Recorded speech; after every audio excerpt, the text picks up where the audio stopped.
سو پاکستان کی وہ جو ہم کہتے ہیں کہ جو اسٹریٹجک امپورٹنس ہے وہ یہی ہے. اور امریکنز کا انٹرسٹ، کیونکہ وہ جو دو گروہ بنے اتحادیوں کی ٹوٹ کر، تو ان میں سے ایک گروہ کا نمائندہ تو یو ایس اے تھا، اور یو ایس اے کا ہمیشہ سے انٹرسٹ رہا. یہاں پر میں ایک مزیدار چیز آپ کو سنانا چاہوں گا. سعادت حسین منٹو نے انکل سام کے نام کھلے خط لکھے 6-7. واہ واہ. ان میں سے ایک خط کا ایک پیرا میں آپ کو سنانا چاہوں گا، پلیز. اس سے شاید بہت ساری چیزیں کلیئر ہو جائیں.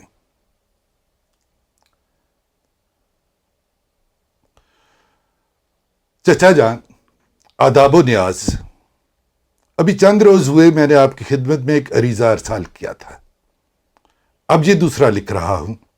بات یہ ہے کہ جوں آپ کی پاکستان کو فوجی امداد دینے کی بات پختہ ہو رہی ہے، میری عقیدت اور سعادت مندی بڑھ رہی ہے.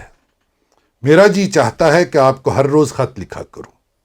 ہندوستان لاکھ ٹاپا کرے، آپ پاکستان سے فوجی امداد کا معاہدہ ضرور کریں، اس لیے کہ آپ کو اس دنیا کی سب سے بڑی اسلامی سلطنت کے استحکام کی بہت زیادہ فکر ہے. اور کیوں نہ ہو، اس لیے کہ یہاں کا ملا روس کے کمیونزم کا بہترین توڑ ہے. فوجی امداد کا سلسلہ شروع ہو گیا تو آپ سب سے پہلے ان ملاؤں کو مسلح کیجئے گا. ان کے لیے خالص امریکی ڈھیلے، خالص امریکی تسبیحیں اور خالص امریکی جائے نمازیں روانہ کیجئے گا. استروں اور کینچیوں کو سر فہرست رکھیے گا. خالص امریکی خضاب لاجواب کا نسخہ بھی اگر آپ نے ان کو مرحمت کر دیا تو سمجھیے پوبارہ ہیں. فوجی امداد کا مقصد جہاں تک میں سمجھتا ہوں ان ملاؤں کو مسلح کرنا ہے. انکل سام مقصد ہے کہ امریکہ کو. اور یہ پبلش ہوئے خط، انہوں نے کھلا خط لکھا. اور اس کے فوراً بعد ان خطوط، پہلا خط لکھنے کے بعد کہا جاتا ہے کہ کسی نے سعادت حسین منٹو کو اپروچ کیا اور کہا کہ تم یہ لکھنے کی بجائے ہمارے لیے مضمون لکھو اور فی مضمون 500 روپیہ ملا کریں گے. اور انہوں نے انکار کر دیا. ابھی تک دے رہے ہیں لوگوں کو. سو یہ وہی وقت ہے جس کا آبجیکٹیو ریزولوشن آیا. اور یہ شک کے آبجیکٹیو ریزولوشن کے پیچھے ان کی بھی خواہش تھی.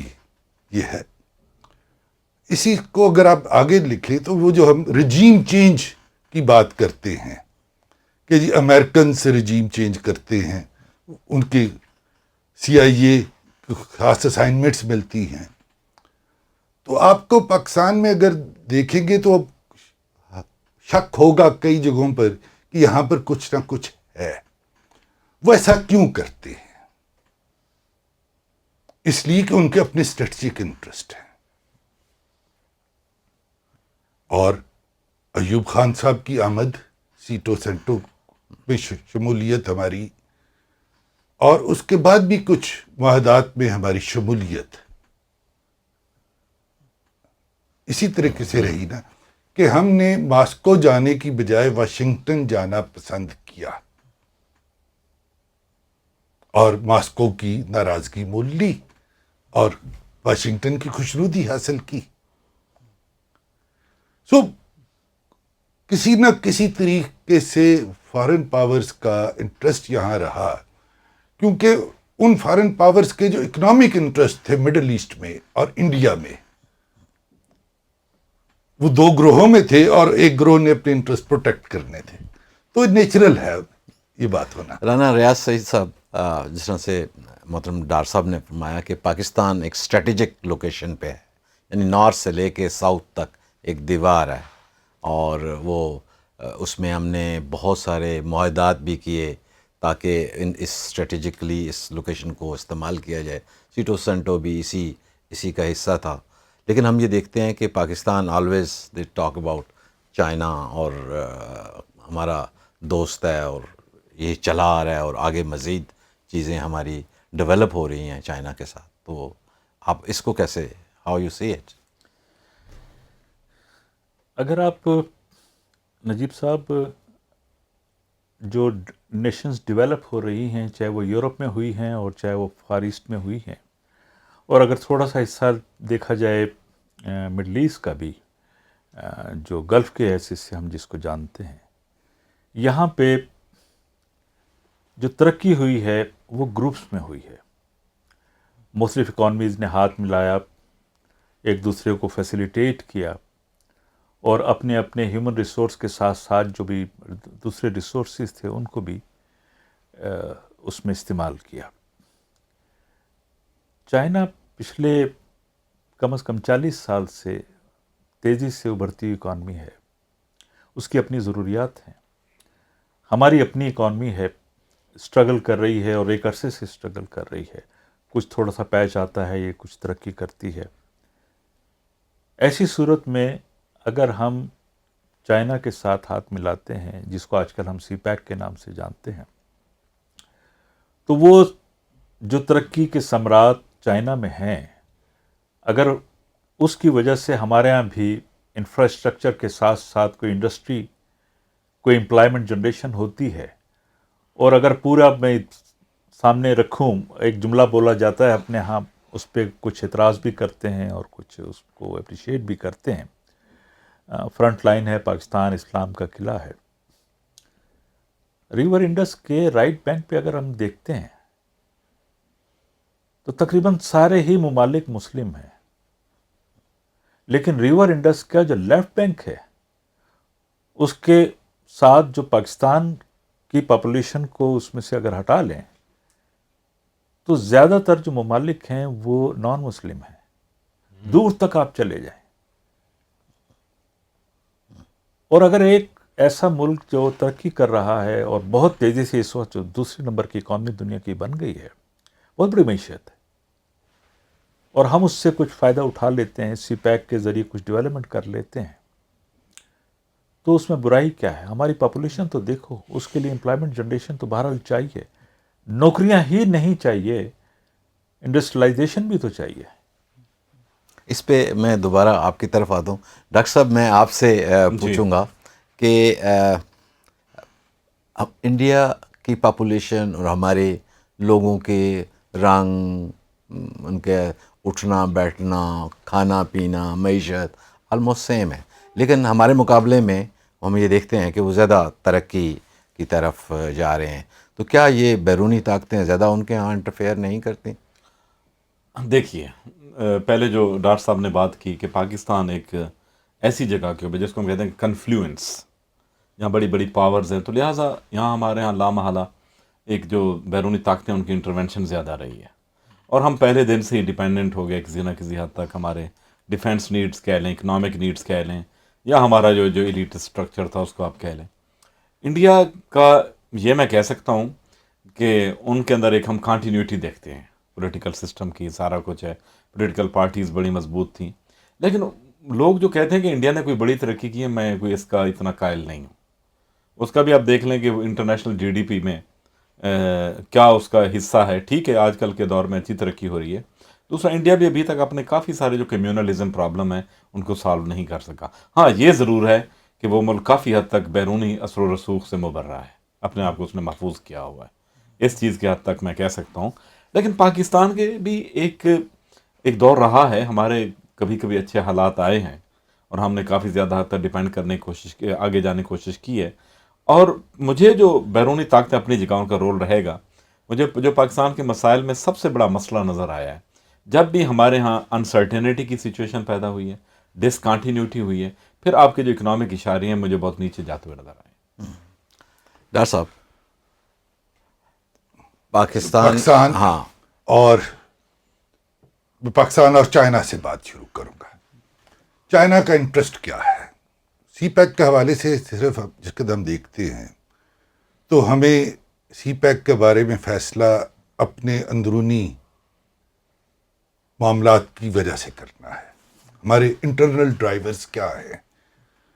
ہمیں یہ بھی دیکھنا ہے کہ چائنا کے انٹرنل ڈرائیورز کیا ہیں، ان کے پرابلمز کیا ہیں. سوال بڑا سادہ سا ہے کہ کیا ہم چائنیز کے پرابلمس کا سولوشن بن سکتے ہیں، اور کیا چائنا جو ہے وہ ہمارے پرابلمس کا سولوشن بن سکتا ہے؟ مثلاً 2050 تک ہماری آبادی ورلڈ بینک ایسٹیمیٹس کے مطابق 40 کروڑ کراس کر جائے گی۔ ان لوگوں کو کھانا کون کھلائے گا، نوکریاں کون دے گا، ایجوکیشن کون دے گا، جابز کون دے گا، ہاسپٹلس کہاں سے آئیں گے؟ 40 کروڑ بہت بڑی آبادی ہوگی۔ اس کے مقابلے میں جس قد میں چائنا کی فورکاسٹ دیکھتا ہوں ڈیموگرافی کی، تو بائی دا ایئر 2050 چائنا کی ایکٹیو لیبر فورس ڈکلائن کر چکی ہوگی تقریباً اسی ریشو سے جس حساب سے ہماری ایکٹیو لیبر فورس انکریز ہو رہی ہوگی، اور ان کے جو ریٹائریز ہیں ان کی پاپولیشن کا 32% ہوں گے، اگین ورلڈ بینک فورکاسٹ۔ نو صرف میں ڈیموگرافی کی بات کر رہا ہوں، باقی انڈیکیٹ ڈرائیورز کی نہیں۔ ہمارے لیے بڑھتی ہوئی آبادی ایک مسئلہ ہے، ان کے لیے کم ہوتی ہوئی آبادی ایک مسئلہ ہے۔ کیا ہم دونوں ایک دوسرے کا سولوشن بن سکتے ہیں؟ ایک تو وہ طریقہ ہے۔ دوسرا جو ہے کہ چائنا نے ریسورسز ٹیپ کرنے ہیں افریقہ میں، کیونکہ جبوتی میں جو انہوں نے انویسٹمنٹ کی ہے اور ایتھوپیا میں ان کی جو انویسٹمنٹ ہے وہ اسی پوائنٹ آف ویو سے ہے۔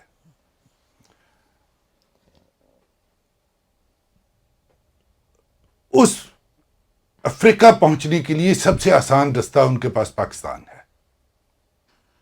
ایک اور بات، سیکنڈ ورلڈ وار کے بعد آج تک اگر میں نیول پاورز کو دیکھوں تو پوری دنیا کی نیوی ایک طرف اور امریکہ کی نیوی ایک طرف ہے۔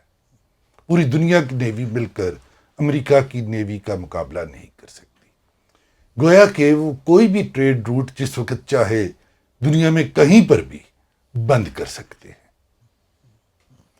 چاہے وہ ریسورسز کے لیے ہو یا مارکیٹ کے لیے ہو۔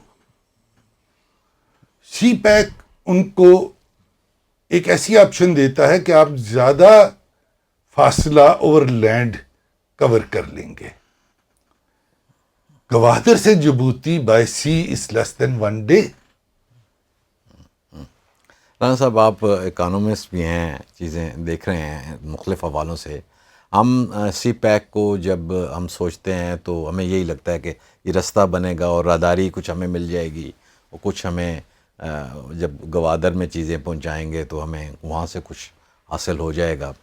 اپنے ملک کی انڈسٹری کو اگر ہم دیکھیں اور ویژن کو دیکھیں تو ہمارے ہاں تو میں اب بھی کہتا ہوں بسکٹ بنانے سے آگے کچھ ہے نہیں ہے، اور ہم سے زیادہ سستی لیبر چائنا میں، ہماری چھوٹی چھوٹی ادھر گجرانوالا کی بھی انڈسٹری، پنکھے بھی وہ چائنا میں بن رہے ہیں اور چیزیں بن رہی ہیں۔ تو کیا ویژن کی کمی ہے، ریسورسز نہیں ہیں؟ کیا وجہ ہے کہ سائنس کی معراج کو چھونے کے بعد بھی، یعنی ایٹم بم بنانے کے بعد بھی اس کے نیچے ہم نے اس کے اوپر کام نہیں کیا؟ یہ فیلئر کس کا ہے؟ میرے خیال یہ پلاننگ کا فیلئر ہے، اگر اس کو مختصر اس میں دیکھا جائے۔ ہم نے اپنے ہاں کے پوٹینشیل کو پوری طریقے سے اسیس نہیں کیا ہوا۔ ایک تو بجائے اس کے کہ ہم اسمال اسکیل انڈسٹریز کی طرف جو ہے فوکس کرتے، ہمارے ہاں کاریگر بہت اچھا موجود ہے اور شاید صدیوں سے بہت سارے کام کرتا ہے، جانتا ہے۔ اس طرف فوکس کرنے کے بجائے جو دیکھنے میں آیا ہے، ہمارا کہیں فوکس یہ رہا کہ یہ جو ہائی ٹیک انڈسٹری ہے اس کی طرف فوری طور پہ جائے۔ ہائی ٹیک انڈسٹری کے لیے آپ کو ریسرچ ریکوائرڈ ہوتی ہے، اس کے لیے ریسورسز بھی بہت کچھ ریکوائرڈ ہوتے ہیں، لیکن جو انڈیجنس ہمارے پاس آلریڈی موجود ہے، اسکل موجود ہے اور را مٹیریل موجود ہے، مطلب حیرت ہوتی ہے کہ ہم اتنا کاٹن پیدا کرتے ہیں، اس کی فنش گڈ ہم بہت کم مارکیٹ کرتے ہیں۔ ہم سے فنش کیا نام ہے را مٹیریل لے کر جو ہے بنگلہ دیش جو وہ second largest exporter of the garment بن چکا ہے، اور بھی ممالک ہیں جہاں ہم سے یہ جاتے ہیں۔ سو تو مین چیز ہے جو آپ کا جو کوشچن ہے کہ سی پیک کے حوالے سے کیا وہ ہوگا، غالباً ہمیں جو چیز آج تک نہیں سیکھ پائے وہ یہی ہے کہ چائنا نے اپنے ہاں اسمال اسکیل انڈسٹری کو بہت بہترین طریقے سے پہلے چلایا، اس سے وہ بڑے انڈسٹری کی طرف آئے۔ یہی چیز ہمیں